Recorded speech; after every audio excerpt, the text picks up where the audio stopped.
Olá, eu sou Thaís da Soler, eu sou atriz, roteirista, palhaça e comediante. Eu também estou na TV Relacionamento.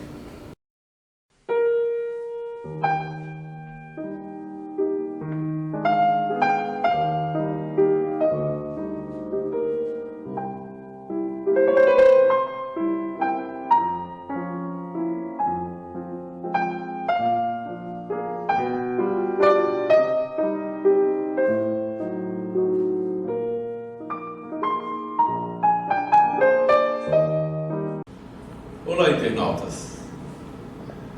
Eu sou o professor e escritor Marrocos. Estamos iniciando mais um programa Literatura e Prosa. E para falar sobre isso, hoje temos aqui a presença do professor, psicólogo, jornalista, teólogo Rafael Abud. Tá? E, Rafael, muito obrigado pela sua presença, por ter vindo até aqui. Muito obrigado. Eu gostaria que você falasse para os nossos internautas sobre a sua vida, um pouco da sua vida, sua cultura, sua evolução cultural, desde que chegou a ter esse conhecimento. Sim. Eu vim de uma família muito humilde do interior. Quando eu tinha 16 anos de idade, tinha terminado o meu curso ginasial, e na cidade que eu morava não tinha nenhum horizonte para ocupar assim, esse conhecimento. Sim. Não tinha emprego, era um conjunto de não tinha. Não tem isso, não tem aquilo. Aí eu decidi vir para São Paulo. Falei com a minha mãe, falei com meu pai e vim trabalhar de dia, estudar de noite Para expandir e continuar os estudos. Né? E quanto mais a gente vai aprendendo, mais a gente vai sentindo a necessidade de aplicar esse conhecimento. Exatamente. Então comecei trabalhando em diversas empresas, fui fazer faculdade, fiz a primeira de administração, concluí, meu sonho era dar aulas. Eu fui falar com o professor, o que o senhor recomenda? Porque eu já estou no segundo ano, daqui a pouco estou me formando e eu gostaria de dar aula em faculdade. Ansiedade. Né? Aí um professor falou para mim assim: você desista. Nem falar direito você fala, você é muito tímido. Claro, eu cheguei do interior de uma cidadezinha desse tamanho, encontrei uma cidade desse tamanho e eu me sentia sozinho aqui. Trabalhava de dia, estudava à noite, pagava pensão. Como a maioria dos brasileiros, né? E morava numa pensão, e meus horários de folga eram para ler jornal, para pesquisar sobre empresas, para ler revistas de negócio, sempre me antecipando para o desenvolvimento da profissão que eu havia escolhido. E esse professor não incentivou a prática? Não, mas eu não desisti. Eu não desisti, porque o homem só fracassa quando desiste. Quando quer desistir. Fui falar com outro professor. Ele falou: primeira coisa, vá fazer um curso de desinibição e dicção, porque você é muito tímido. Se soltar. Depois vai dar aulas num curso colegial para aprender a técnica de se comunicar com a moçada. Exatamente. E assim eu fiz. Fiz o curso de desinibição e dicção com a melhor professora que dava aula para os bambambãs da televisão, dos teatros. Fui dar aulas num colégio que é profissionalizante e fui aprendendo. Tipo escola técnica. Isso. Aí ele falou também: façam pós-graduação. Fui fazer pós-graduação na USP e comecei a procurar para... Esse mesmo cidadão que falou tudo isso? Esse mesmo cidadão que disse você? Não, outro. Eu desisti daquele, não tirei do meu caminho. Claro, o cara que chega e fala que eu não sirvo, mentira. Ele também não serve para me acompanhar. Não vai ser meu anjo da guarda. Não vai ser nem mentor intelectual. Então, aí a coisa engrenou. E como pós-graduação, comecei a dar aulas em faculdades. Sim. Dei aula nas principais faculdades que nós temos em São Paulo. A gente aprende muito. E era um prazer muito grande de saber que daqueles que estavam conosco, muitos hoje são professores, autores de livros, gente que se deu bem na vida e que reconhece que eu fiz a diferença. A receptividade foi boa, né? Quer dizer, incentivou, alavancou cada vez mais aquele seu pensamento lá atrás de progredir. Aí, a vontade da gente continuar contribuindo continua e a gente vai aplicando isso. Eu comecei a escrever livros. Sim. escrevendo livros. Bom, isso eu vou escrever sobre o quê? Eu ficava imaginando do que eu poderia escrever quando eu tinha uma bagagem cultural e profissional, além das outras coisas que eu tinha que buscar para preencher aquilo que eu tinha de chamado, de impulso, de vontade de fazer. Ansiedade de produzir. Vontade de estar realmente aproveitando o melhor da idade. O melhor da idade, isso. Enquanto meus colegas de faculdade dispersaram, saíram e não serviam mais, eu fui procurando um caminho evolutivo. Né? Então, eu lancei em 1996 o meu primeiro livro, que é Gabinete Parlamentar ou Parlamentar. Esse livro aqui, eu falo, eu desafio os políticos a quererem ler sobre isso, porque realmente é um desafio, né? Sim. Parlamentar, a gente até acredita que pode, agora parlamentar, não é? Todos que estão lá são. Exato. O que aconteceu? Quando eu fiz o lançamento desse livro, o Jô Soares me chamou para uma entrevista. E eu lancei publicamente a nível nacional. Foi lançado a nível nacional esse livro? Sim. Olha, gente, a nível nacional. Entendeu? E o que aconteceu? Depois disso começaram a vir convites para dar palestras. Eu dei palestras em Brasília, dei palestras no sul do país, dei palestras no Mato Grosso, no Ceará, em Santa Catarina. Tudo por causa desse tema. Agora, se eu não escrevo, se eu fico só ensaiando e não escrevo, eu morro com isso. Ia permanecer na mesmice? Na mesmice. Né? E ficava ali aquela coisa parada, sem a criatividade que já estava desenvolvida. Claro. Eu tinha participado já de várias campanhas políticas, trabalhando como ajudante em campanhas, como apoiador. Tinha um certo conhecimento, uma bagagem já. Já vai, E quando a gente vê que tem alguma coisa para ser melhorada, não chega e vai já mudando tudo. Não, a gente tem que ver a forma de fazer. Engatinha, aí depois começa a caminhar, aí sobe a escada e vai chegando no topo da maneira correta. Exatamente. E aí a gente nota que tem muita gente precisando de um apoio ou de uma ajuda. Um incentivo, né, mano? No mesmo setor, em todos os lugares do país, não só aquele específico. Aí o livro serviu para isso. E no livro tem, aliás, eu mostrei isso no programa do jogo, uma peça promocional para modernização empresarial, que eu lancei e eu criei esse remédio chamado Modernil. Que na realidade não é um remédio, é só um incentivo crítico. Muito interessante. É um jeito pitoresco pelo Sebrae.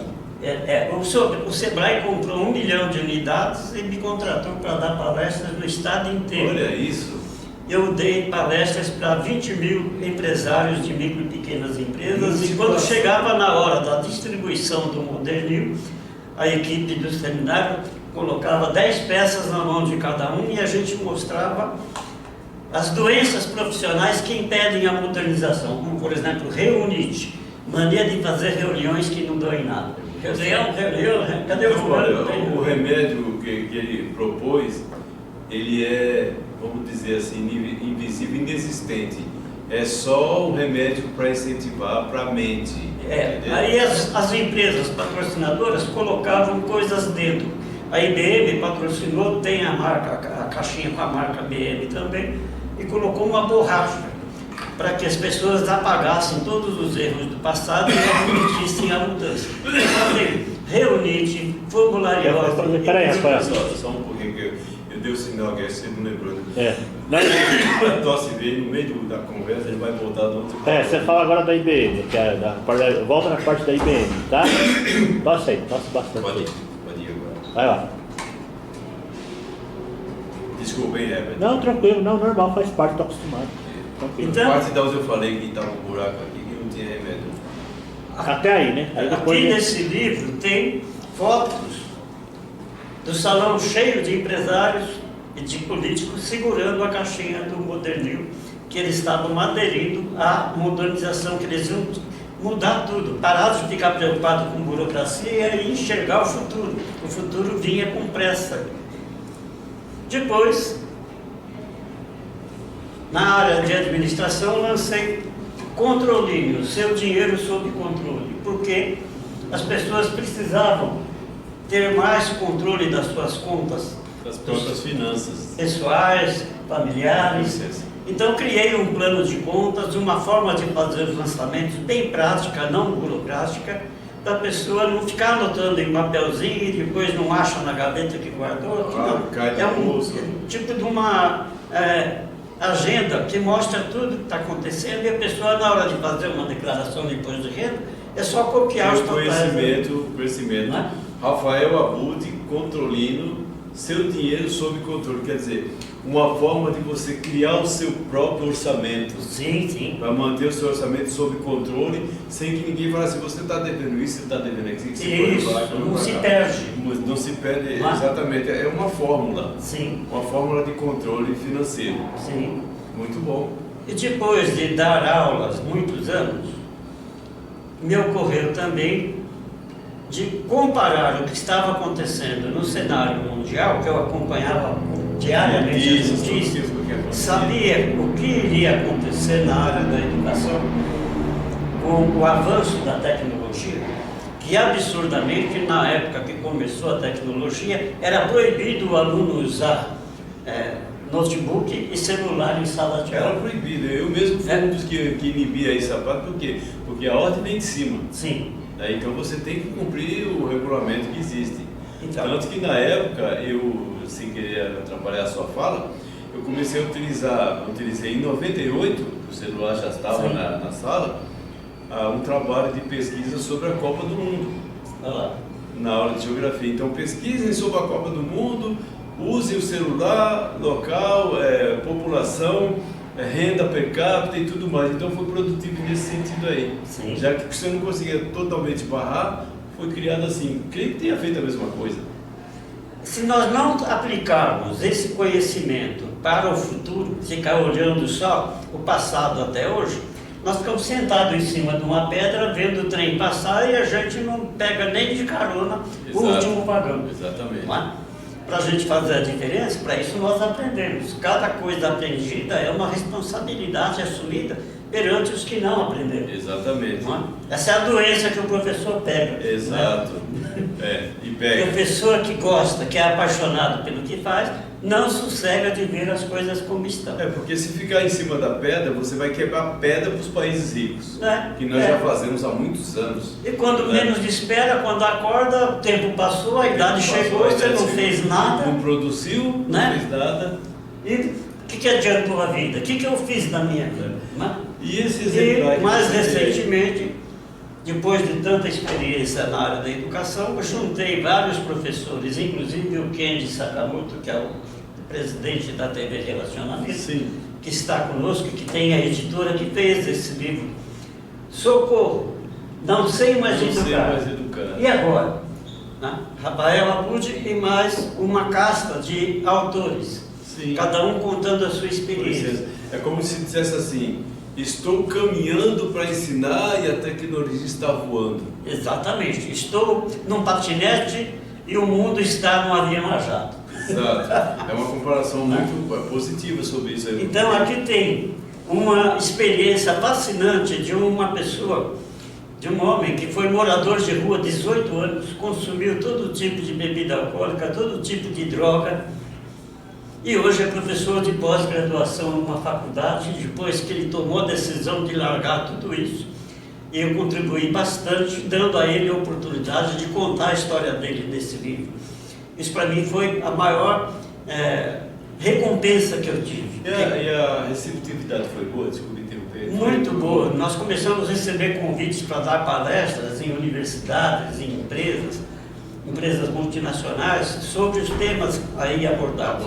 Quando eu fazia a minha palestra, as pessoas aplaudiam, gostavam, tudo mais. Mas quando esse cidadão, que eu vou trazer para dar uma entrevista aqui no nosso programa, falava da experiência dele, quando ele começava a falar, ele falava com um conteúdo tão marcante, tão forte, que as pessoas começavam a chorar. Nossa. Pais, mães, empresários, porque todo mundo tem problema de droga, problema de desobediência. É um problema social já se arrasta por muitos e muitos séculos, vamos dizer. Sim. Não é verdade? Principalmente, no nosso continente, que é novo, né, comparado ao velho continente, esse problema se arrasta porque muito por motivo da pobreza. A gente fazendo o maior esforço para poder resgatar as pessoas, mas o mundo dos que estão caindo caminham numa progressão geométrica e dos que estão se recuperando numa progressão aritmética. Para cada 100 que cai, você consegue resgatar um. E essa foi a teoria de Thomas Malthus para a fome, né? Ele falou, a população cresce de forma geométrica enquanto a produção de alimentos de forma aritmética. Então, e isso está acontecendo agora, se vê hoje, não é verdade? Sim. Então, o que é ensinar hoje? Quando eu vejo uma mulher que entra no ônibus, senta na cadeira preferencial, ou pega uma criança de 5, 6 anos, põe na cadeira preferencial, fica em pé, protegendo e transmitindo psicologicamente, inconscientemente, para aquela criança que ela é a prioridade. E um monte de idosos que têm direito àquele assento só olhando e não podem fazer nada. E ele cresce com aquela ideia de que ele é o tal. não preciso fazer nenhuma caridade, nenhum tipo de favorecimento. Exatamente. Então, educação para o povo começa dentro de casa. Enquanto houver um esforço para destruir ou para não valorizar as famílias, está destruindo a formação dessas crianças, que a gente, eu aposto que você aprendeu na casa, muita coisa antes de ir para a escola. Eu sou do tipo que ainda, quando eu estou com uma pessoa, uma mulher, eu coloco ela do lado de dentro da calçada, para proteger ela do frio. Era o procedimento cavaleiro dos que foram educados. Eu fui educado assim. Abre a porta do carro. Eu sempre abria a porta do carro para minha esposa, para ela entrar, eu fechava, dava a volta e ia pro volante. Eu carrego isso daí, porque foi assim que eu fui educado. E você não aprendeu na escola? Não, eu aprendi em casa. Então, você está vendo como aprender em casa tem fundamento, tem força na educação da criança? Exatamente. Isso é uma forma essa forma positiva dos seus livros, das suas palestras, é fantástico isso daí. Sim. Eu gostaria que você deixasse os seus contatos, que as pessoas pudessem, quem se interessar, entrar em contato, redes sociais, telefone, tudo que queira passar, por gentileza, porque as pessoas têm uma... Sim. Eu quero que você, se foi tocado por alguma coisa que você ouviu aqui, entre em contato diretamente comigo.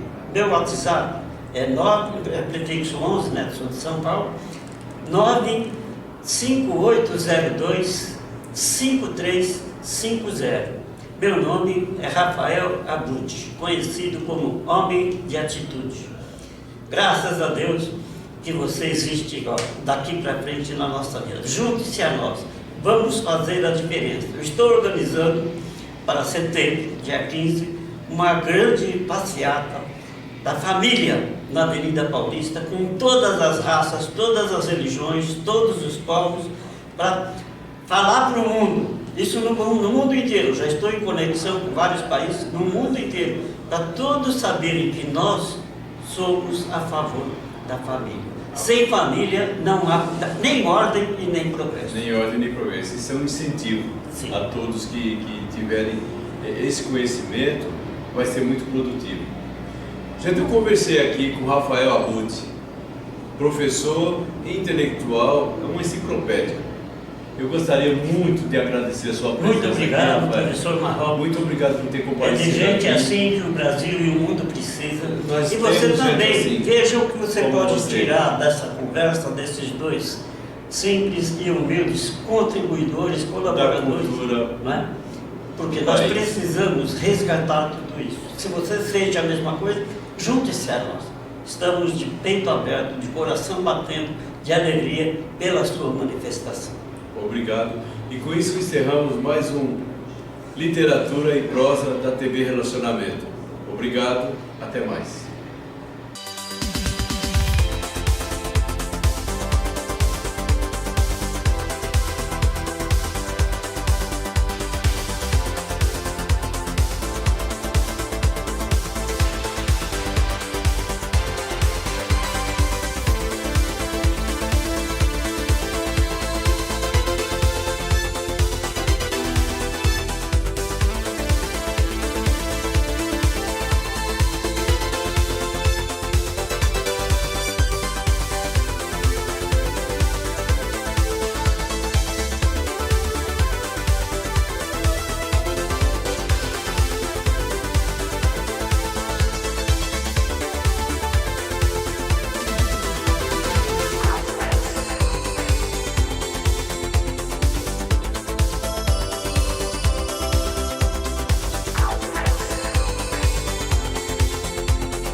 Música